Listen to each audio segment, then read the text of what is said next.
যখন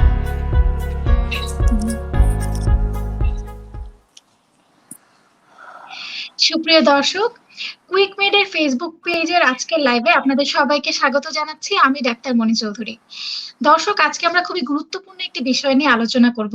সেটি হচ্ছে করোনাকালীন সময়ে জ্বর এবং তার প্রতিকার। আর এই বিষয়ে কথা বলতে ইতিমধ্যে আমাদের সাথে উপস্থিত হয়েছেন ডাক্তার অসীম চক্রবর্তী, সহকারী অধ্যাপক, স্যার সলিমুল্লাহ মেডিকেল কলেজ ও হাসপাতাল। চলুন দর্শক, আমাদের অতিথির সাথে আজকে কথা বলি। স্যার, কেমন আছেন? জি, ভালো আছি। ভালো আছেন মনি? হ্যাঁ, ভালো আছি। আমাদের আজকের ফেসবুক লাইভে আপনাকে স্বাগত। জি, ধন্যবাদ। স্যার, এই সময়টাতে করোনাকালীন সময়ে সবাই তো আতঙ্কিত থাকে কোভিড-19 নিয়ে। কিন্তু জি, কোভিড-19 ছাড়াও কিন্তু আরো বিভিন্ন কারণে জ্বর হচ্ছে। আমাদের আজকের বিষয়টা শুনে আপনি বুঝতে পেরেছেন যে আমরা এই সময়টাতে মানুষ যে ধরনের জ্বর নিয়ে আপনাদের কাছে আসছে সেই সম্পর্কে একটু জানবো। তো প্রথমেই আমি একটু জেনে নিতে চাই যে কি কি ধরনের জ্বর নিয়ে এখন রোগীরা আপনাদের কাছে বেশি আসছেন। আচ্ছা, হ্যাঁ, ধন্যবাদ মনি। এখন তো আসলে জ্বরের সিজনটা শুরু হয়েছে, পিক সিজন। আপনারা জানেন যে গত বছর এই সময় আমরা খুব ডেভাস্টেটিং কিছু জ্বর ফেস করেছি। আমরা গত বছর এই সময় ডেঙ্গির একটা বিশাল ক্রাইসিসের মধ্যে ছিলাম, একটা ক্রাইসিস মোমেন্ট আমরা পার করেছি।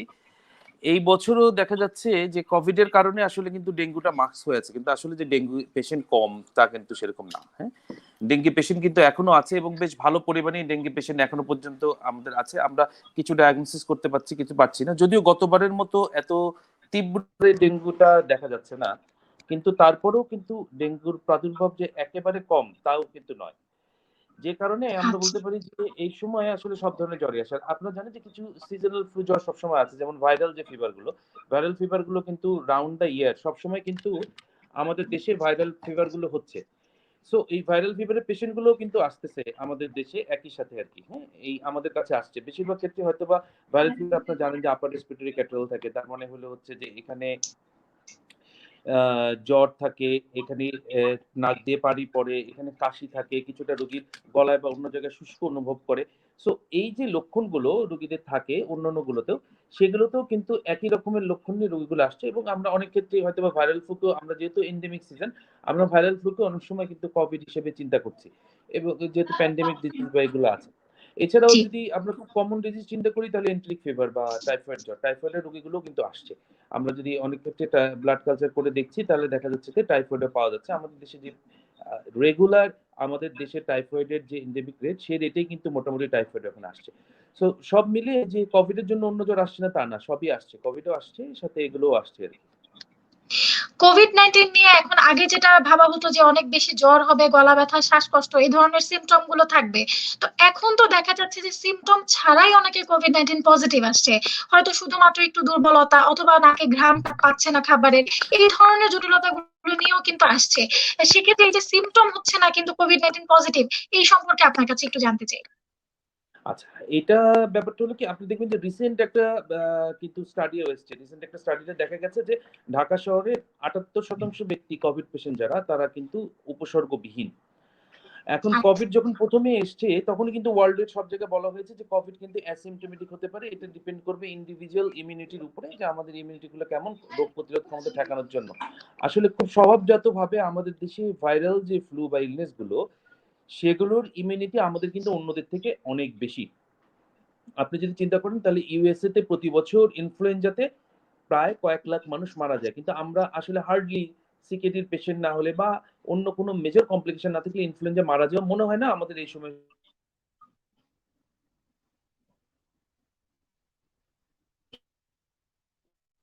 শুনেছি কারো কাছে।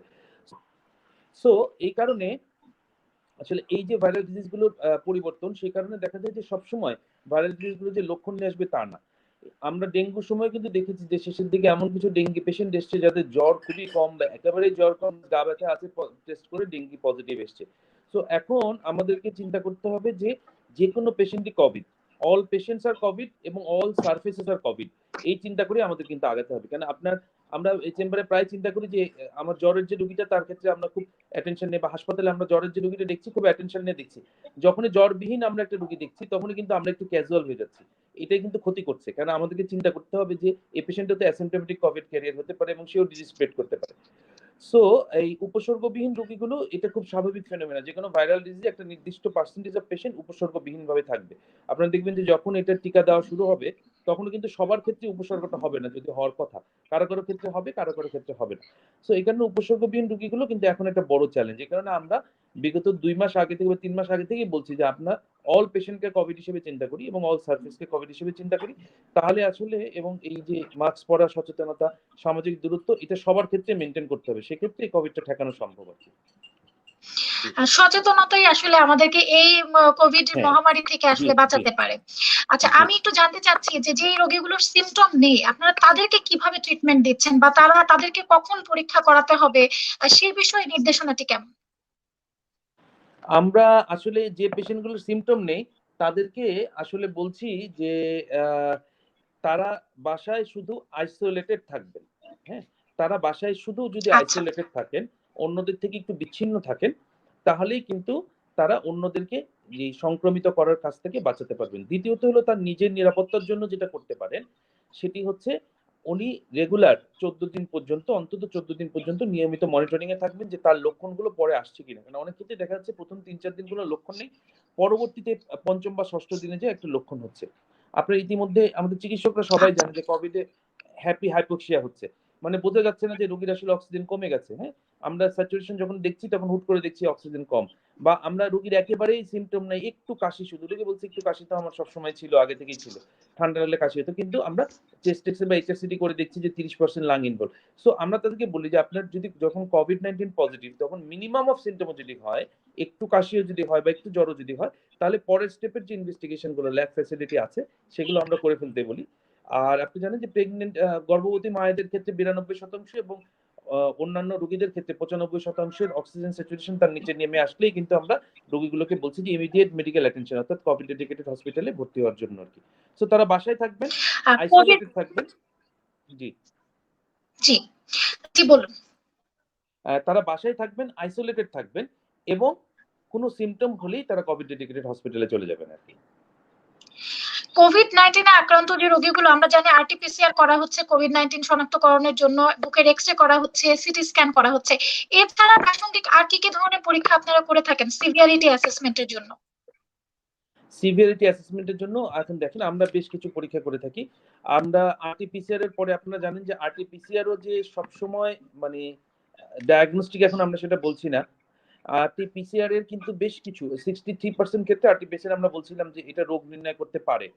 কিন্তু এর বেশিরভাগ ক্ষেত্রে এখন দেখা যাচ্ছে যে অর্ধেক কোভিড পজিটিভ রোগীরা কিন্তু আরটি-পিসিআর অনেক ক্ষেত্রেই পজিটিভ আসছে না। সো আরটি-পিসিআর এ না যেয়ে আমরা এখন যেমন রেডিওলজিটাকে গোল্ড স্ট্যান্ডার্ড ধরছি। যেমন এইচএসসিটি তে যদি গ্রাউন্ড গ্লাস অ্যাপারেন্স দেখা যায় এবং যদি সেটা ইনভলভমেন্ট অফ দ্য লাং বেশি থাকে তাহলে আমরা কিন্তু তাকে কোভিড হিসেবে ডায়াগনোসিস করে ফেলছি। পরবর্তীতে উনি যে পরীক্ষাগুলো করতে পারে, একটা কমপ্লিট ব্লাড কাউন্ট, একটা সিআরপি এটা রুটিনলি সবসময় করা হয়। আমরা বলছি যে একটা ডি ডাইমার লেভেল করার জন্য। কেন ডি ডাইমারটা খুব ইম্পোর্টেন্ট আমাদের এই কারণে যে কোভিডে তো এখন আমরা আপনি জানেন যে প্রোফাইলাক্সিস হিসেবে আমরা এনোক্সাপ্রিন দিচ্ছি।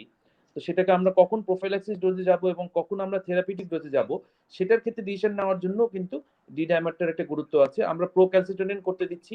কেননা যদি এই পেশেন্ট গুলো কোনো কারণে শকের ফিচার গুলো নিয়ে আসে অন্য শক থেকে ডিফারেনশিয়েট করার জন্য রুটিনলি আসলে এই কয়টা টেস্ট করে আমরা মোটামুটি এখন তাদেরকে আগাতে পারি। আর আমরা এছাড়াও আমরা অ্যাকিউট ফেজ রিঅ্যাক্টেন্ট হিসেবে কিন্তু সেরাম ফেরিটিনও করতে দিচ্ছি রোগীদেরকে।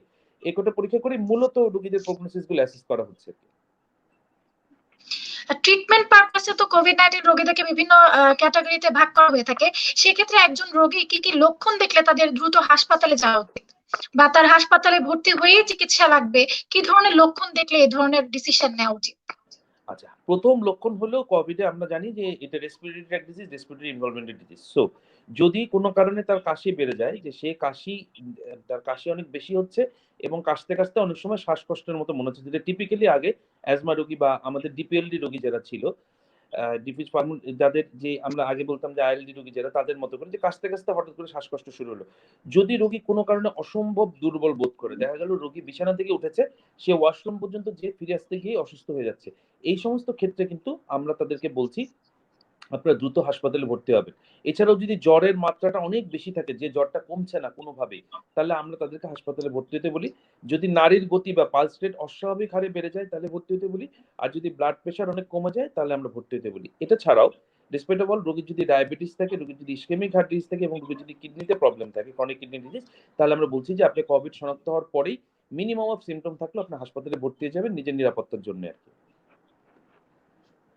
আচ্ছা, আর সেক্ষেত্রে যেসব রোগীরা বাসায় রেখে আপনারা ট্রিটমেন্ট দেওয়ার সিদ্ধান্ত নিয়ে থাকেন, তাদেরকে বাসায় কি ধরনের ওষুধ সেবন করতে হয় বা তাদেরকে কি ধরনের নির্দেশনা মেনে চলতে হয়? আসলে তো কোভিড এর এটা আমরা সবাই জানি যে এখনো পর্যন্ত আসলে কিন্তু আ আপনি যদি বলেন যে ১০০ ভাগ শতভাগ সফল কোন ওষুধ, এটা কিন্তু কোন ওষুধ নেই। সব ওষুধই আমরা বলব যে এটা আসলে ট্রায়াল ভার্শন চলছে। আমরা এখন যেমন মডারেট টু সিভিয়ার কোভিড পেশেন্টদের ক্ষেত্রে রেমডেসিভির ইউজ করছি। রেমডেসিভিরও কিন্তু এটা mid term of the trial থেকে পিক করে তারপরে কিন্তু আমরা ওষুধটাকে ব্যবহার করা শুরু করেছি। ফ্যাভিপিরাভিরেরও বেশ কিছু ট্রায়াল হয়েছে, বাংলাদেশেও ট্রায়াল হয়েছে, চায়না অনেক বড় ট্রায়াল করেছে। সেসব কিছু ট্রায়ালও আছে যে সেগুলো দেওয়া যায়। আবার কেউ বলছে দেওয়াও যায় না। ট্রায়ালের এগেইনস্টেও আছে। হাইড্রোক্সিক্লোরোকুইন আপনারা তো জানেন এটা প্রতিদিনই নতুন বিতর্কের জন্ম দিচ্ছে। সো ডেসপাইট অফ অল আমরা যেটা বলছি যে আপনি বাসায় সিম্পল জ্বরের জন্য যেটা প্যারাসিটামল, সেই প্যারাসিটামলটা যদি জ্বর ৯৯ বা বেশি থাকে তাহলে প্যারাসিটামলটা নিয়মিত গ্রহণ করেন।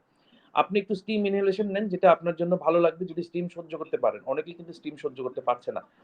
একটু আমরা আমাদের ফ্যারিংসটা বা আপার ট্র্যাক্টটাকে একটু ওয়ার্ম রাখার জন্য আমরা বলছি যে আপনি একটু গরম চা, লেবু চা বা আদা চা এসব একটু খেতে পারেন।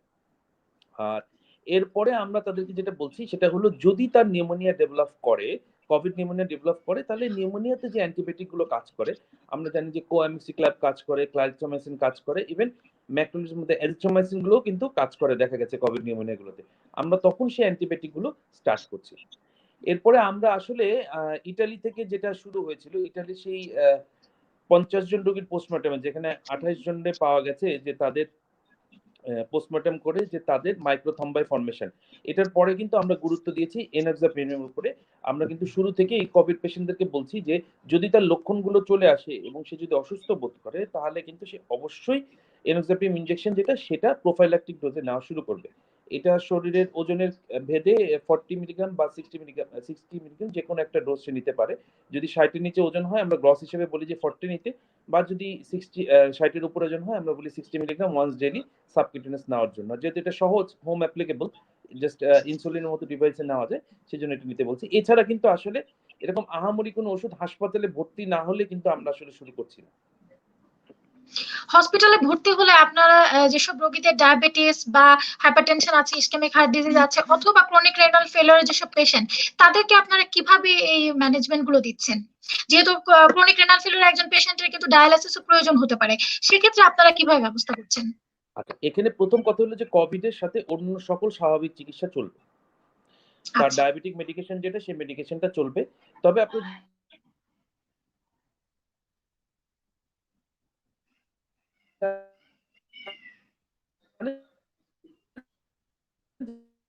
যেকোনো স্ট্রেসফুল কন্ডিশন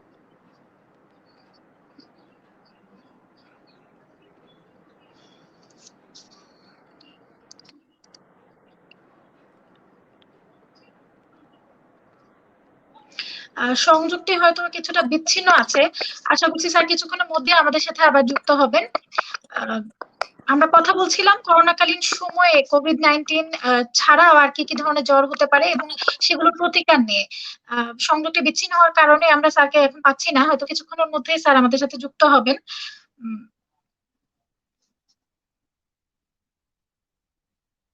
আমরা আজকে কুইক মেড ফেসবুক পেজ থেকে লাইভে এসেছি। আমি এই পেজটি সম্পর্কে একটু বলে দিচ্ছি। এটি কিন্তু খুবই উপকারী হতে পারে যেমন ডক্টরদের জন্য তেমন কিন্তু রোগীদের জন্য। কারণ এখানে ২০০-র বেশি বিশেষজ্ঞ ডক্টর এখন এনলিস্টেড আছেন, যাদের কাছে রোগীরা তাদের প্রয়োজন অনুযায়ী কিন্তু চিকিৎসা বা পরামর্শ নিতে পারেন। সেক্ষেত্রে তাদের লাভবান হবেন। আরেকটি বিষয় যে এই সময়টাতে কিন্তু কোনো ইনভেস্টিগেশনের জন্য বাইরে যেতে সবাই ভয় পাচ্ছে। রুটিন ইনভেস্টিগেশন কারো প্রয়োজন হতো, তারাও এখন ভাবছে যে এই কোভিড কালীন সময়ে বাইরে গেলে আসলে আক্রান্ত হওয়ার একটা ঝুঁকি আছে। তো সেক্ষেত্রে কিন্তু কুইকমেড আপনাদের জন্য খুবই উপকারী হতে পারে।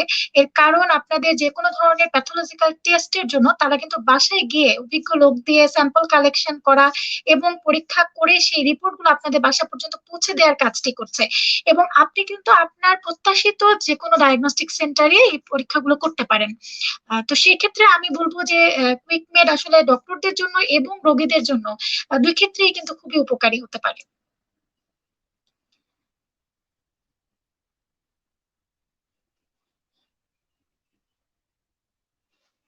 আমরা আজকে কোভিড-19 এবং এর সাথে অন্যান্য যেসব জ্বর হয় সেই সম্পর্কে একটু জানছিলাম। স্যার আপনি বলছিলেন। হ্যাঁ, জি। তো আমরা যেটা হচ্ছে যে আমরা অন্য রোগগুলোকে সমানভাবে অ্যাড্রেস করে যাবো আরকি, হ্যাঁ? আমরা ডায়াবেটিসে বলছিলাম যে আমরা মেটফরমিন জাতীয় ওষুধগুলো আমরা বন্ধ করে দিয়ে আমরা অন্য ওষুধে যেতে পারি বা ইনসুলিনের শর্ট অ্যাক্টিং ইনসুলিন গুলোতে যেতে পারি ট্রানজিয়েন্ট টাইমের জন্য। আমরা পরবর্তীতে কিডনির যে পেশেন্ট গুলো আছে ডায়ালাইসিস লাগে তাদের ডায়ালাইসিস গুলো কিন্তু দেখবেন যে আমরা ডায়ালাইসিস ফ্যাসিলিটির জন্য ঢাকা মেডিকেল বা কুর্মিটোলা বা কুয়েতমতিতে এই ফ্যাসিলিটি গুলো চালু করা হয়েছে এবং মুগদাতে এই ফ্যাসিলিটি গুলো চালু করা হয়েছে যে এগুলো চলবে। এরপরে হচ্ছে আমরা যদি পেশেন্টের হার্ট ডিজিজ থাকে তাহলে আমরা সেভাবে তার যে ইসকেমিক হার্ট ডিজিজের যে ওষুধগুলো সেই ওষুধগুলো কিন্তু সে নিয়মিত চালিয়ে যাবে। কোনো ওষুধই কিন্তু একেবারে সে বন্ধ করে দিবে না এবং কোনো ওষুধই কিন্তু সে নতুন করে আমরা প্রয়োজন না হলে কিন্তু সেই ওষুধটা শুরু করছি না। এবং এই ওষুধগুলো যদি নিয়মিত চালানো যায় এবং যেকোনো ক্রনিক ডিজিজে আমরা যেটা করি যে optimisation of the present treatment. তার মানে যে পেশেন্টের ডায়াবেটিস আছে তার ব্লাড সুগার ওয়েল কন্ট্রোল করতে হবে। যে পেশেন্টের হাইপারটেনশন আছে তার ব্লাড প্রেশারকে ওয়েল কন্ট্রোল করতে হবে। যে পেশেন্টের ডায়ালাইসিস লাগে রিগার্ডিং সিকেডি তার রেনাল যে থ্রেশহোল্ডটা টু মেইনটেইন সেটাকে মেইনটেইন করতে হবে। এছাড়াও কিছু কিছু পেশেন্টের হাইপার ইউরিসেমিয়া বা অন্যান্য কোমরবিডিটি থাকে। হাইপার ইউরিসেমিয়া আপনি জানেন যে আমরা যখন অ্যান্টিভাইরাল ড্রাগগুলো শুরু করছি সেক্ষেত্রে কিন্তু খুবই গুরুত্বপূর্ণ কারণ আমরা হাইপার ইউরিসেমিয়া থাকলে অনেকগুলো অ্যান্টিভাইরাল ড্রাগ কিন্তু শুরু করতে পারছি না। সো সেগুলো কি সবগুলো জিনিসকে অ্যাড্রেস করে কোমরবিডিটিস গুলোকে অ্যালং উইথ দ্য কোভিড সমান গুরুত্ব দিয়ে ট্রিটমেন্ট করতে হবে। এটাই হলো আসলে আমাদের মূল লক্ষ্য। আরেকটি গুরুত্বপূর্ণ বিষয় একটু আপনার কাছ থেকে জানতে চাই, কোভিড-19 এ আক্রান্ত রোগীরা তো সংক্রমণ করছে অন্যদেরকে। সেক্ষেত্রে যে রোগীটা অ্যাসিম্পটোমেটিক বা যে রোগীটা হসপিটালে ভর্তি ছিল, তাদের ক্ষেত্রে তারা কতদিন পর্যন্ত এই ভাইরাস শেডিং করতে পারবে এবং অন্যকে সংক্রমিত করতে পারবে? সেটি খুবই একটা গুরুত্বপূর্ণ প্রশ্ন। এটা নিয়ে স্টিল নাও একটা কন্ট্রোভার্সি কিন্তু আছে, হ্যাঁ? এটা স্টিল নাও একটা কন্ট্রোভার্সি আছে। অনেকে বলছেন যে এটা 14 দিন পর্যন্ত আমরা প্রথমে যেটা জানতাম 14 দিনের মধ্যে নেগেটিভ হয়ে গেলে তারপরে তার কন্টামিনেশন ক্ষমতা কমে যাবে। কেউ কোনো স্টাডিতে বলছেন যে 10 দিনের পরে আর রোগটা ছড়ানোর মতো পটেনশিয়ালিটি থাকছে না। আর কিছু স্টাডিতে কিন্তু এখন এটাও দেখা যাচ্ছে যে 7 দিন পর থেকেই সিম্পটম অনসেট হওয়ার 7 দিন পর থেকেই কিন্তু রোগী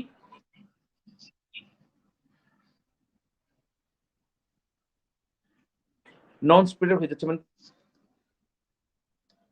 মানে আমরা বলতে পারি যে রোগীটার সিম্পটম অনসেট থেকে আমরা একটা মিডিয়ান যদি 10 ডেজ ধরে নিই তাহলে আমরা মোটামুটি একটা বলতে পারি যে রোগটা ছড়ানোর ক্ষমতা কমে যায়। তবে যে রোগীগুলো তখনো পর্যন্ত সিম্পটোমেটিক এবং যাদের ক্ষেত্রে এই কোভিড এর এই সংক্রমণের ভয়াবহতাটা একটু বেশি তাদের ক্ষেত্রে কিন্তু আমরা আসলে এখনো কন্ট্রোভার্সি আছে। এখনো বেশ কিছু ট্রায়াল চলছে যে সেই কন্ট্রোভার্সিতে বিশেষ করে যারা আইসিইউ ডিপেন্ডেন্ট পেশেন্ট যে সেখানে 12তম দিন বা 14তম দিনে যেও তারা কিন্তু ডিজিজটা স্প্রেড করতে পারে।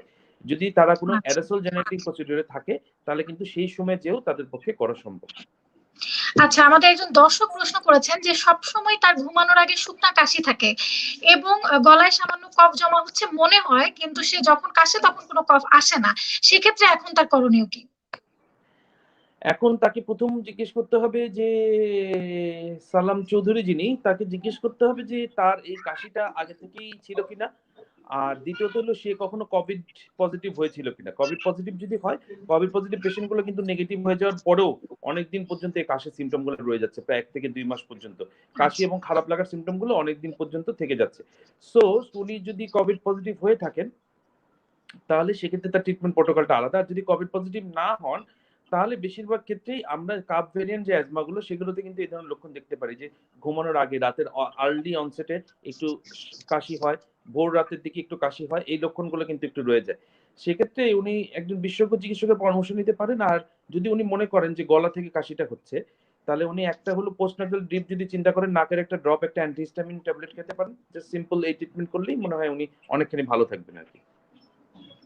আচ্ছা, আরেকটা বিষয় একটু জানতে চাচ্ছি, যেহেতু এখন এই কোভিড-19 ছাড়াও কিন্তু ডেঙ্গু বা টাইফয়েড আছে আপনি বলছেন, সেক্ষেত্রে ডেঙ্গু জ্বর হয়েছে কিনা এটা পার্থক্য করবে কিভাবে লক্ষণের মাধ্যমে?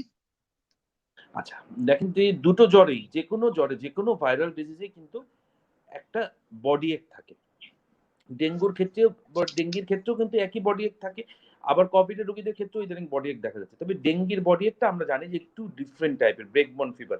ডেঙ্গিতে যে সিভিয়ার বডি একটা হয়, রোগী এসে কিন্তু জ্বরের আগে বলবে যে আমার গায়ে ব্যথা। তারপরে বলবে জ্বর। হ্যাঁ? এখান থেকে কিন্তু আপনাকে ডিসিশন নিতে হবে। আর কোভিড এর ক্ষেত্রে রোগী ১ম এসে বলবে যে আমার জ্বর এবং কাশি, সাথে গায়ে ব্যথা আছে। আপনি বা অনেক সময় আমরা যখন লিডিং কোয়েশ্চেন করব যে আপনার কি গায়ে ব্যথা আছে কিনা, তখন রোগী বলবে গায়ে ব্যথা আছে। বাট ডেঙ্গির ক্ষেত্রে কিন্তু রোগী ১ম এ এসে বলবে যে আমার তীব্র গায়ে ব্যথা, এবং ডেঙ্গির কিছু ক্লাসিক্যাল পেইন আছে, যেমন রেট্রো অরবিটাল পেইন, চোখের উপরের দিকে, চোখের পেছনের দিকে ব্যথাটা, সিভিয়ার হেডেক, মাথায় তীব্র ব্যথা। এই ব্যথাগুলো কিন্তু সাধারণত ডেঙ্গিতে বেশি হয়। সো আমরা ব্যথা দেখলেই ইভেন যেকোনো ইনফ্লুয়েঞ্জা লাইক সিম্পটমও কিন্তু একটা বডি এক হয়। মডারেট, একটা মাইল্ড টু মডারেট বডি এক হয়।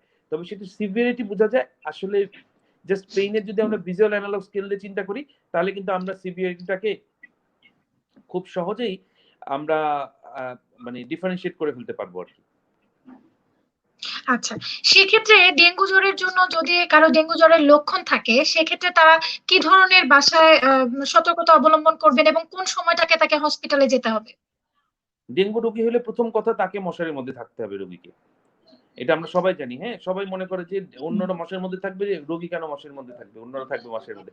সো এই মিসনোমারটা ভাঙতে হবে। রোগী অবশ্যই মশার মধ্যে থাকতে হবে। কেননা আমরা জানি যে ডেঙ্গি রোগী, আক্রান্ত ডেঙ্গি রোগীকে কামড়ানো যেকোনো মশা যদি অন্য কোনো সুস্থ ব্যক্তিকে কামড়ায়, তবে সেক্ষেত্রে কিন্তু সেটা ডেঙ্গি রোগটা স্প্রেড করতে পারে। দ্বিতীয়ত হলো, ডেঙ্গি যদি হয় তাহলে তাকে অন্য ভাইরাল ফিভারের মতো করেই প্রতিদিন অন্তত ৩ লিটার করে ফ্লুইড বা পানি জাতীয় জিনিস খেতে হবে।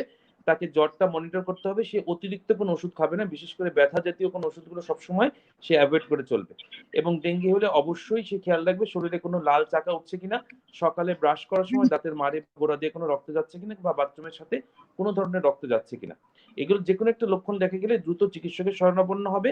এবং আপনি জানেন যে কমপ্লিট ব্লাড কাউন্ট, যেটাতে আমরা তার রোগীর প্ল্যাটিলেট এবং হেমাটোক্রিট এবং সাথে কন্টেম্পোরারি আমরা যদি হিমোগ্লোবিনটা যদি দেখি রেশিও, সিম্পল একটা সিবিসি টেস্ট করে কিন্তু ডেঙ্গি পেশেন্ট গুলোকে মনিটর করা সম্ভব। সো আমরা ডেঙ্গি পেশেন্ট গুলোকে অবশ্যই বলি যে আপনারা ডে 5 অনওয়ার্ডস, পঞ্চম দিনের পর থেকে আপনি জানেন সাধারণত ডেঙ্গিতে প্লেটলেটটা কমা শুরু করে দেয়।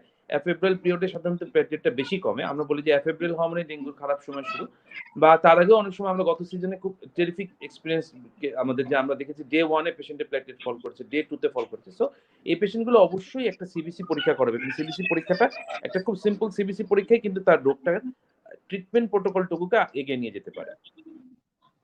আর আরেকটি জ্বরের কথা আপনি বললেন যে টাইফয়েড ফিভার, এটাও এখন অনেক রোগী পাচ্ছেন আপনারা।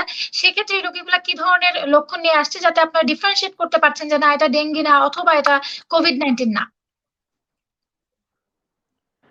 সরি, প্রশ্নটা মিস করেছি, আরেকবার একটু প্লিজ। প্রশ্নটা ছিল যে এখন তো টাইফয়েড ফিভার নিয়েও রোগীরা আসছেন, সেক্ষেত্রে এই টাইফয়েড ফিভারের কি কোনো স্পেশাল হ্যাঁ, হ্যাঁ। বা স্পেসিফিক কোনো সিমটম আছে কিনা? আচ্ছা। টাইফয়েড ফিভারে আপনারা যেটা জানেন যে স্টেপ ল্যাডার প্যাটার্ন, হ্যাঁ? জ্বরটা ১ম দিনই যে অনেক হাই গ্রেড হয়ে যাবে তা না। রোগী বলবে যে আমার আগে গায়ে জ্বর ছিল, আস্তে, আস্তে জ্বরটা বাড়তেছে। হ্যাঁ? সো এখানে ১ম এ আমরা একটা ডিফারেনশিয়েট করে ফেলি যে ধীরে, ধীরে বাড়া জ্বর আমরা সাধারণত টাইফয়েড ধরে নিই। এবং টাইফয়েডে ইউজুয়ালি পেশেন্ট গুলো কিন্তু অ্যাবডোমিনাল সিম্পটম গুলো নিয়ে আসে। আইদার পেশেন্টের ইউজুয়ালি ফার্স্ট থেকে সাধারণত আমরা দেখি যে কনস্টিপেশন থাকে, বা একটু ভেগ অ্যাবডোমিনাল ক্র্যাম্প থাকে, ভমিটিং থাকতে পারে, সেকেন্ডারি থেকে দেখা গেল ডায়রিয়া থাকতে পারে পেশেন্টের ক্ষেত্রে। এবং টাইফয়েডের পেশেন্ট গুলো কিন্তু যখন তার স্টেপ প্যাটার্নে জ্বর বাড়া শুরু হয়, তখন কিন্তু অনেক বেশি টক্সিক হয়ে থাকে। সো ১ম এ আমরা ডিফারেনশিয়েট করতে গেলে আমরা দেখব যে তার কোনো আপার রেসপিরেটরি ক্যাটারাল সাধারণত থাকে না টাইফয়েডে। মানে ঠান্ডা, সর্দি, কাশি এগুলো ইউজুয়ালি অ্যাবসেন্ট থাকে, হ্যাঁ? আমরা যেটা জানেন যে টাইফয়েডে আমরা বলি যে ফোকাল সিম্পটম গুলো সচরাচর থাকে না। এবং আমরা যখন ব্লাড টেস্ট করি তখন কিন্তু ব্লাড টেস্টেও আমাদের যে ইনফেকশন মার্কার গুলো, ইউজুয়ালি যে ডাব্লিউবিসি কাউন্ট, সেগুলো কিন্তু normal variant of WBC count নিয়ে কিন্তু রোগী আসে। সো রোগী যদি জ্বরের সাথে দেখা যায় ধীরে, ধীরে জ্বর বাড়ছে, এরকম জ্বর নিয়ে আসে এবং তার সাথে পেটের সমস্যাগুলো নিয়ে আসে, তাহলে আমরা তখন মোটামুটি চিন্তা করতে পারি যে তাতে টাইফয়েড হওয়ার সম্ভাবনা রয়েছে। আমি আরেকটু কোভিড-19 নিয়ে জানতে চাই যে কোভিড-19 এ আক্রান্ত রোগীরা অনেক সময় এখন দেখা যায় যে সুস্থ হয়ে যাওয়ার পরেও প্রচন্ড রকম দুর্বলতা তারা ফেস করছেন বা বলছেন আগের মতো কাজ করতে পারছেন না, ইফোর্ট ইনটলারেন্স এই সমস্যাগুলো হচ্ছে। এখন কোভিড-19 তো অনেকদিন আগে থেকেই আমাদের দেশে আক্রমণ শুরু করেছে। সেক্ষেত্রে ভালো হয়ে যাওয়ার পর রোগীদের মধ্যে আপনারা কি ধরনের সমস্যা দেখতে পাচ্ছেন? দেখেন, আমি একটা কথা সবসময় বলি যে কোভিড নিয়ে আসলে কনক্রিট কোনো কিছু আমরা জানি না, কারণ এটা ফার্স্ট সিজন কোভিডের। হ্যাঁ, এই সেকেন্ড সিজনে গেলে হয়তো অনেক কিছু জানা যাবে। কোভিডের রেসিডুয়াল কি সেটাও জানা যাবে। আপনারা দেখেছেন যে আমাদের বেশ রিনাউন্ড আমাদের ঢাকা উত্তর মহানগর আওয়ামী লীগের সভাপতি, যিনি উনার স্ত্রী একজন মারা গেছেন আনোয়ারা খান মডার্নে ভর্তি থেকে। উনি কোভিড-19 থেকে সুস্থ হওয়ার পরেও 20 দিন কোভিড-19 এর পোস্ট কোভিড যে ফাইব্রোসিস সেটা ট্রিটমেন্ট নেওয়ার পরেও মারা গেছেন। এরকম কিন্তু আমরা অনেকগুলো রোগী দেখছি যারা পোস্ট কোভিড ফাইব্রোসিসে বা হঠাৎ করে পোস্ট কোভিড কোনো কারণে লাং এর কমপ্লায়েন্স খারাপ হয়ে তারা জাস্ট অ্যাকিউট রেসপিরেটরি ফেলিয়ার হয়ে মারা যাচ্ছে। এই পেশেন্ট গুলো যখন অসুস্থ ছিল তখন তারা ফুল বাউন্ড কোভিড ম্যানেজমেন্ট পেয়েছে, তখন তারা সুস্থ হয়েছে, তারা বাসায় গিয়েছে, কিন্তু তারপরে আবার মারা যাচ্ছে। আসলে এটার পার্সেন্টেজটা কত, এটা এই সিজনটা গেলে আসলে বোঝা যাবে। তবে কোভিড এর ক্ষেত্রে আমরা সব ভাইরাল ইলনেসের ক্ষেত্রে বলি যে একটা পোস্ট ভাইরাল অ্যাস্থেনিয়া কাজ করে, মাইল্ড টু মডারেট। কোভিড এর ক্ষেত্রে পোস্ট ভাইরাল অ্যাস্থেনিয়াটা হলো মডারেট টু সিভিয়ার। আমরা পেশেন্টকে কিন্তু ডায়েট ইনটেক বাড়াতে বলছি পোস্ট কোভিড পেশেন্ট যারা, যে আপনি অবশ্যই যে আমরা রোগীদেরকে সহজভাবে বোঝাতে গেলে যে ভিটামিন যুক্ত খাবার যেমন ফল বা অন্য কোনো কিছু এগুলো খাবেন, তার সাথে স্বাভাবিক যে খাবারগুলো আছে, বিশেষ করে যারা ডায়েট প্ল্যানে ছিলেন আমরা তাদেরকে স্ট্রিক্টলি ডায়েট প্ল্যান থেকে সরাই নিয়ে আসছি যে এখন আপনি পোস্ট কোভিড পিরিয়ডে আপনি ডায়েট প্ল্যান করতে পারবেন না, আপনি পোস্ট কোভিড পিরিয়ডে আপনাকে রেগুলার ডায়েটে থাকতে হবে। কেন ফিভার ইটসেলফ একটা ক্যাটাবলিক স্টেট এবং কোভিড কিন্তু এই ক্যাটাবলিজমের হাই স্টেপটা ফলো করে। সো শরীরটা অসম্ভব দুর্বল হবে। আসলে যার কোভিড হয় নাই, মনির আশা করি এখনো পর্যন্ত কোভিড হয়নি আপনার, সো যার কোভিড হয় নাই সে আসলে বুঝতে পারবে না যে কোভিডটা কি। হ্যাঁ, মানে খুব সিম্পল ডিজিজ মনে হয়, মনে হয় যে এটা is like viral disease, but the amount the altitude of the weakness এটা খুব ডিফিকাল্ট কোভিড। হ্যাঁ, রোগী একদম মনে হয় যে ওই যে রোগী যেটা বলে না আমাদের কাছে এসে হাসপাতালে যে বিছানার সাথে শরীর মিশে গেছে মনে হয়, সো সিম্পলি লাইক দ্যাট মনে হবে যে বিছানার সাথে শরীরটা কিন্তু মিশে গেছে এবং আপনি একদম কমফোর্ট ফিল করবেন না। আপনার সবসময় সেই জিনিসগুলো মানে অস্থির লাগবে একটা। পোস্ট কোভিডে আমি 3 মাস পর্যন্ত পেশেন্ট পেয়েছি, 3 মাস আগের পজিটিভ পেশেন্ট, আনইভেন্টফুল রিকভারি। এখনো পর্যন্ত তার চেস্টের সিটিতে কিন্তু ফাইন্ডিংস আছে, এখনো পর্যন্ত তার এফোর্ট ব্রিদিং আছে, এখনো পর্যন্ত তার এফোর্ট হাইপোক্সিয়া আছে। এবং আমরা মানে জাস্ট পোস্ট টিবি ফাইব্রোসিস বা অন্য ফাইব্রোটিক গুলোতে ক্রনিক ফাইব্রোসিসের যে ট্রিটমেন্ট গুলো দিয়ে যাই সেগুলো তাদের ক্ষেত্রে চালিয়ে যাচ্ছি, সাথে আমরা অ্যান্টিকোয়াগুলেন্টটাও তাদের ক্ষেত্রে চালিয়ে যাচ্ছি। এক্ষেত্রে আমরা বলি যে আমরা যে সাবকিউটেনিয়াস যে ইয়ে দিচ্ছি ইনেক্সাপ্রিন, এরপরে কিন্তু আমরা একটা ওরাল অ্যান্টিকোয়াগুলেন্ট, সেটা রিভারক্সাবেন হোক বা এই ফরম্যাটে হোক, আমরা একটা ওরাল অ্যান্টিকোয়াগুলেন্ট কিন্তু প্রলং টাইম, বিশেষ করে যাতে কোমরবিডিটি আছে, আপনারা জানেন যেখানে অ্যাকিউট ইলনেসের পরে 3 মাস এমনিতেই পালমোনারি এম্বলিজম ডেভেলপ হওয়ার চান্স থাকে। সো এটা যেহেতু এরকম একটা ডিজিজ যেটা আমাদের শরীরে হাইপারকোয়াগুল স্টেট করে, সেই জন্য আমরা বলছি যে 3 মাস পর্যন্ত অন্তত এই ওষুধগুলোকে কন্টিনিউ করা তার নিজের সেফটির জন্য আর কি। একজন দর্শক জানতে চেয়েছেন তিনি কোভিড-19 পজিটিভ এবং ইনএনটি-21টা খেয়েছে, কতদিন পর সে টেস্ট করবে? মানে তিনি হয়তো বোঝাতে চেয়েছেন যে তিনি ওষুধ খেয়েছেন 21 দিন পর্যন্ত, এখন উনি টেস্ট করবেন কবে? আচ্ছা, টেস্টে আমরা বলে থাকি যে 14 দিন পরে টেস্ট করলে সাধারণত নেগেটিভ আসার কথা। কিন্তু আমাদের ইভেন আমি প্রাইভেট হসপিটালটার নাম বলবো না, বাংলাদেশের একটা স্বনামধন্য প্রাইভেট হসপিটাল, সেখানে একটা পেশেন্ট কিন্তু ডে 67 পর্যন্ত পজিটিভ এসছে, তারপরে নেগেটিভ এসছে। আমরা আচ্ছা। পেয়েছি ডে 55 পর্যন্ত পজিটিভ, তারপরে নেগেটিভ এসছে। ইউজুয়ালি মিডিয়ান যেটা বলা হয় যে 14 দিন পরে নেগেটিভ হবে, তবে 37 থেকে 42 দিন পর্যন্ত ডেড আরএনএ রেমনেন্ট যেগুলো সেগুলো আপনার নাকের মধ্যে রয়ে যেতে পারে। যেহেতু আমরা নেজাল সোয়াবটা নিচ্ছি সেজন্য সেই আরএনএ গুলো কিন্তু পজিটিভিটি দেখাবে, কিন্তু সেই পজিটিভিটি দেখানো মানেই যে তিনি এখনো কোভিড-19 আক্রান্ত বা তিনি এখনো কোভিড-19 রোগটা স্প্রেড করতে পারেন তা কিন্তু না। তার সিম্পটম অনসেট থেকেই তাকে কোভিড নেগেটিভ বলা যায়। আর আমরা বলি যে এখানে অপটিমিস্টিক না হওয়ার জন্য, আপনারা দেখবেন যেমন ব্রাজিলের প্রেসিডেন্ট উনি হতাশা করে বলেছিলেন যে আমি এখনো 3বার টেস্টের পরেও পজিটিভ। এখন উনি যেদিন থেকে সিম্পটম অনসেট হয়েছেন সেদিন করেছেন, ডে 7 এ করেছেন, ডে 10 এ করেছেন, তাহলে তো উনি 3বার পজিটিভ হবেনি। হ্যাঁ, সো উনি আলটিমেটলি উনি ডে 18 এ যে নেগেটিভ হয়েছেন। সো মিডিয়ান টাইমটা আমরা তো আমাদের দেশে একটা স্ট্যান্ডার্ড আছে যে আমরা 14 দিন পরে সাধারণত করি। আর খেয়াল করবেন যে এখন কিন্তু কোভিড-19 হসপিটাল থেকে ডিসচার্জের ক্ষেত্রেও আমাদের এই ক্রাইটেরিয়াটাকে কিন্তু বাদ দেওয়া হয়েছে। হ্যাঁ, পেশেন্ট যদি সিম্পটম ফ্রি থাকে তাহলে 14 দিন পরেই কিন্তু, বা বেশির ক্ষেত্রে 10 দিন পরে বা 7 দিন পরে কিন্তু ডিসচার্জ করে দেওয়া হচ্ছে, যে নেগেটিভ রিপোর্টের ইম্পর্টেন্সটা কমিয়ে দেওয়া হয়েছে। আরেকজন দর্শক আমাদের সাথে আছেন, জানতে চেয়েছেন যে ওনার 7 দিন ধরে জ্বর, এখন উনি কি করবেন? আমার ধারণা ওনার হয়তো অন্য কোনো সিমটম নেই, সেক্ষেত্রে শুধুমাত্র জ্বরের জন্য আসলে এখন কি করণীয়?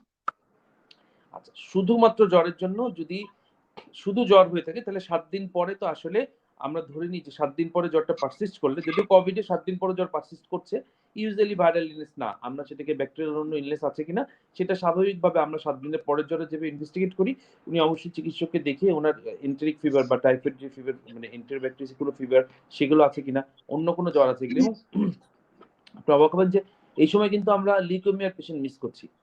এই সময় আমরা লিম্ফোমার পেশেন্ট মিস করছি। হ্যাঁ? আমরা এত বেশি ফোকাসড এই কোভিড এর উপরে যে আমরা এই পেশেন্ট গুলো মিস করছি। এবং এই ক্ষেত্রে আমি বলব যে অবশ্যই আমাদেরকে কিন্তু রোগীর গায়ে হাত দিতে হবে। রোগীর গায়ে হাত না দিলে কিন্তু ভাই লিম্ফোমা মিস হয়ে যাবে। রোগীর গায়ে হাত না দিলে অ্যাকিউট লিউকেমিয়া মিস হয়ে যাবে। অ্যাকিউট লিউকেমিয়া যেটা আমরা জানি, যেটা পটেনশিয়ালি কিউরেবল একটা ডিজিজ। হ্যাঁ, সিবিসি থেকে কমপ্লিট ব্লাড কাউন্ট থেকে আপনি ডায়াগনোসিস করতে পারেন। বাট বেশিরভাগ ক্ষেত্রে লিউকেমিয়া ডায়াগনোসিস করা গেলেও লিম্ফোমা কিন্তু আমরা ফিজিক্যাল এক্সামিনেশন এর উপরে ডিপেন্ড করতে হয়। সো এই যে রোগগুলো হচ্ছে 7 দিন পরে জ্বর মানে আমি বসে থাকবো যে কোভিড এতে 7 দিনের বেশি জ্বর হয় না, সেটা কিন্তু না। 7 দিনের বেশি জ্বর হয়ে গেলে অবশ্যই আমাদেরকে নিকটবর্তী চিকিৎসকের বিশেষজ্ঞ, মেডিসিন বিশেষজ্ঞ চিকিৎসকের পরামর্শ নিয়ে ওষুধ শুরু করে দিতে হবে। স্যার, সবশেষে আমরা একটু জানতে চাই যে ভ্যাকসিনেশন নিয়ে আমরা সবাই খুবই আশাবাদী, সেক্ষেত্রে ওইটা কতদূর পর্যন্ত আগালো? আর আরেকটি বিষয় যে এখন কোভিড-19 থেকে সিমটমলেস যেহেতু অনেক পেশেন্ট আছে, তারা হয়তো পরীক্ষাও করছে না, তারা নিজেরাই জানছে না যে কোভিড-19 পজিটিভ, সেক্ষেত্রে কি বেঁচে থাকার জন্য আসলে এখন মানুষের কি করণীয় সচেতনতার জায়গা থেকে, সেই সম্পর্কে একটু জানতে চাই। ভ্যাকসিন বলতে গেলে আমরা যেটা বলতে পারি, এখানেও ভ্যাকসিন সম্পর্কেও কেউ কিছু জানে না। হ্যাঁ? এটা ১ম কথা। আসলে ১ ডোজ ভ্যাকসিন লাগবে নাকি ২ ডোজ ভ্যাকসিন লাগবে? আপনি দেখেছেন চাইনিজ যে ভ্যাকসিনটা, এটা ২ ডোজ করে, ডাবল ডোজ করে দেওয়া হচ্ছে। এবং সম্ভবত তারা এখনো যারা ট্রায়ালে আছেন তারা মনে হয় না কেউ ট্রায়াল থেকে মুক্তি পেয়েছেন। তারা সম্পূর্ণ ট্রায়ালের মধ্যেই আছেন একটা আইসোলেটেড প্লেসে। আমাদের আসলে দ্রুত ভ্যাকসিনটা আসলে খুব দ্রুত হয়ে গেছে আরকি। হ্যাঁ? যদিও এটা ওয়ার্ল্ড প্যান্ডেমিক, এজন্য সবাই ঝাঁপিয়ে পড়েছিল। তবে এত দ্রুত কিন্তু একটা ভ্যাকসিনের ট্রায়াল ইউজুয়ালি শেষ হওয়া এটা ইতিহাসে বিরল। আমরা মনে করব যে আমাদের মনে হয় অক্সফোর্ডের ভ্যাকসিনের জন্য বা মডার্নের যে ভ্যাকসিন গুলো আছে, এই স্ট্যান্ডার্ড ভ্যাকসিন গুলোর জন্য আরো কিছুদিন ওয়েট করা উচিত। চাইনিজ যে ভ্যাকসিন গুলো আছে সেগুলো হয়তো ইফেক্টিভ হবে, কিন্তু সেটার ট্রায়াল রেজাল্ট দেখে বলা যাবে। তবে মোর অর লেস আমাদের মনে হয় না যে ২০২১ এর ফেব্রুয়ারির আগে হয়তোবা কোনো ইফেক্টিভ ভ্যাকসিন গোটা ওয়ার্ল্ডে আসবে। এবং গোটা ওয়ার্ল্ডে আমরা তো আশাবাদী, কারণ আমাদের মাননীয় প্রধানমন্ত্রী তিনি নিজেই কিন্তু এই ভ্যাকসিনের ব্যাপারটা দেখছেন। তিনি নিজেই যে বিশ্বব্যাপী যারা ভ্যাকসিন সরবরাহ করেন গাভি, তাদের সাথে আমরা পত্রিকায় পড়েছি যে উনি অলরেডি আলাপও করেছেন।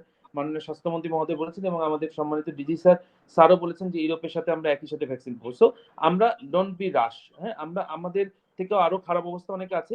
আমরা একটা নিম্নমানের ভ্যাকসিন দিয়ে বরং সেটার ক্ষতিকর প্রভাব নেওয়ার থেকে আমাদের আসলে ওয়েট করা উচিত একটা স্ট্যান্ডার্ড ভ্যাকসিন আসার জন্য। আপনি জানেন এর আগেও ডেঙ্গির ভ্যাকসিনে কিন্তু আমরা ফিলিপাইনে অনেকগুলো শিশুর প্রাণ হারিয়েছি। সো সেই কারণে আসলে একটু রয়ে সয়ে ধীরে সুস্থে ভ্যাকসিনটা নেওয়াই ভালো। আর এখনকার সময় একটাই জিনিস, সেটা হলো সামাজিক দূরত্ব আসলে বিশ্বের কোনো দেশ রাখতে পারছে না। বিশ্বের সবচেয়ে রিস্ট ইকোনমি যারা, সেটা যদি আপনি ইউএসএ বলেন বা ইউরোপিয়ান কান্ট্রি বলেন, তারাও কিন্তু লকডাউন তুলে দিতে বাধ্য হয়েছে just because the day to day life economy. So জীবন এগিয়ে চলবে, পথধারাও চলবে, স্বাভাবিক জীবনযাত্রাও চলবে, কিন্তু সেটার মধ্যে কোভিডকে আত্মস্থ করতে হবে। কিভাবে? আমরা বাইরে বেরোর সময় অবশ্যই মাস্ক পরে বেরোবো। আমরা বাইরে বের হলে যখন অন্য সারফেস টাচ করছি সেই হাত দিয়ে আমরা কখনোই নাক, মুখ বা চোখ স্পর্শ করব না। সাবান পানি দিয়ে হাতটা অবশ্যই যতক্ষণ পর্যন্ত না আমরা ২০ সেকেন্ড পর্যন্ত ধুয়ে ফেলছি। আর হলো আমরা অবশ্যই ক্রাউডি এরিয়া গুলো এভয়েড করব। আমি নিজ দায়িত্বে আরেকজন থেকে ৩ ফিট দূরত্বে থাকবো, যে সেই রোগীটা যদি পজিটিভ হয় তাহলে তার কাশি থেকে যেন আমি আক্রান্ত না হই। এবং যতদূর সম্ভব অপ্রয়োজনীয় কাজগুলো থেকে আমরা বিরত থাকবো। যেমন হয়তোবা কোনো একটা বাজারে যাওয়া, যেটা আননেসেসারিলি, সেই বাজারে যাওয়াটা থেকে আমাদের নিত্য প্রয়োজনীয় বাজার করতে আমরা যেতেই পারি। কিন্তু আননেসেসারিলি যে আমরা শুধু একটা জিনিস দেখতে গেলাম বাজারে, হ্যাঁ? এই ক্ষেত্রে হয়তোবা আমরা একটা জামা কেনার আগে অনেক সময়, আমি জানি না আপনাদের অভিজ্ঞতা কি, হয়তোবা ১০ দিন বা ৮ দিন আগে দেখতে হয়। দেখে তারপরে কিনতে হয়। এটা মনি ভালো বলতে পারবেন। তো এই জিনিসগুলো, এই যে unnecessary to and fro movement গুলোকে কিন্তু কমাতে হবে। আমরা যখন মনে করছি সবাই বলছে যে সবাই তো অফিস করতেছে, তাহলে বাইরে বেরোতে মার্কেটে যেতে সমস্যা হচ্ছে। অফিসটা কিন্তু অব্লিগেটরি। যে রিক্শাওয়ালা রিক্সা চালাচ্ছে ও কিন্তু অব্লিগেটরি, হ্যাঁ? কেননা সে কোভিডে মরতে গেলেও তাকে, মানে মরুক বা না মরুক, সে কিন্তু নাহলে সে না খেয়ে মারা যাবে। কেন আমরা কতদিন পর্যন্ত গভর্নমেন্ট তাদেরকে ফুড প্রোভাইড করবে? আর কতদিন পর্যন্ত সবাইকে আনা সম্ভব? সো যাদের অব্লিগেটরি মুভমেন্ট আছে তাদেরকে অবশ্যই মুভমেন্ট করতে হবে। আর যাদের বয়স বেশি, আপনি দেখবেন পারসিস্টেন্টলি গত ৩ মাস ধরে আমাদের দেশে মৃত ব্যক্তিদের মধ্যে বয়সের সংখ্যা হলো ৬১ থেকে ৭০ গ্রুপের মধ্যে সবচেয়ে বেশি। সো এই বয়সে যারা আছেন, 60 ঊর্ধ্ব যারা আছেন, তাদেরকে চেষ্টা করতে হবে বাসা থেকে যেন তারা বের না হয়, তাদেরকে যতদূর সম্ভব সেফ এন্ড সিকিউর রাখতে হবে, এবং তাদের সাথে বাসায় যারা অবস্থান করবেন তারাও কিন্তু অবশ্যই মাস্ক পরে অবস্থান করবেন, যেন তাদের থেকে বাইরে থেকে আসার পরে তাদের ক্ষেত্রে এটা না ছড়ায়। সো হাত ধোয়া, হাত পরিষ্কার করা এবং মাস্ক পরা, এটা enough for the protection of Covid. Sir আপনাকে অসংখ্য ধন্যবাদ, এত ব্যস্ততার মাঝেও আপনি আমাদের সময় দিয়েছেন। কুইকমেড যে ফেসবুক পেজ আছে, এটা একটা অ্যাপস আছে, অ্যাপসটা কিন্তু আসলে দর্শক আপনাদের জন্য খুবই উপকারী হতে পারে। এর কারণ এখানে 200-র বেশি বিশেষজ্ঞ ডক্টর এখন এনলিস্টেড আছেন। আপনাদের যে কোনো ধরনের স্বাস্থ্য সমস্যা নিয়ে কিন্তু আপনি বিশেষজ্ঞ ডাক্তারের পরামর্শ নিতে পারেন। আরেকটি গুরুত্বপূর্ণ যে বিষয়টি, সেটি হচ্ছে আপনাদের যে কোনো ধরনের প্যাথোলজি, যেসব টেস্ট আপনারা এখন হয়তো বাইরে করতে যেতে ভয় পাচ্ছেন কোভিড সংক্রমণের জন্য, সেক্ষেত্রে কিন্তু আপনি এই এখানে ফোন করে বা এখানে এই বুকিং দিয়ে আপনি পরীক্ষাগুলো করতে পারেন। তারা অভিজ্ঞ লোক দিয়ে আপনাদের বাসা পর্যন্ত স্যাম্পল কালেকশনের জন্য পাঠাবে এবং সেই পরীক্ষাটি করে রিপোর্টটিও আপনার বাসায় পৌঁছে দিবে। এবং তা কিন্তু আপনার ডিজায়ার্ড যেসব ডায়াগনস্টিক সেন্টার আছে বা হসপিটাল আছে, সেখান থেকে আপনি পরীক্ষাগুলো করাতে পারেন। আশা করি আপনারা সবাই কুইকমেডের সাথেই থাকবেন। সবাই ভালো থাকুন, সুস্থ থাকুন।